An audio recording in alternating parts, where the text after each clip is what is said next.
কিন্তু আমার হাল ছাড়ি না, কোনোভাবে কিন্তু হাল ছাড়ি না। ব্যবসার ভিতরে কিছু টাকা ইনভেস্ট করলাম, হয়তো বা কোনো কারণবশত আমার টাকাটা লস গেল, তারপরে আমি আবারও ইনভেস্ট করি, এবার গেছে হয়তো এবার লাভ হবে, সেবারও যদি লস যায় আবারও ইনভেস্ট করি, আমরা করতেই থাকি, মানে হাল ছাড়তে চাই না।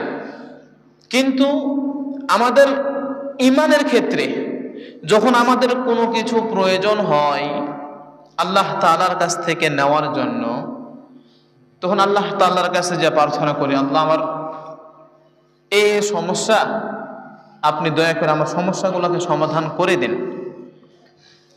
এই দোয়া করার পরে যদি আল্লাহ তাআলা এই সমস্যাকে সমাধান না করে, আমি আর আপনি হাল ছেড়ে দিই, দ্বিতীয়বার তৃতীয়বার বা একাধিকবার কিন্তু আমরা আল্লাহ তাআলার কাছে চাই না। আর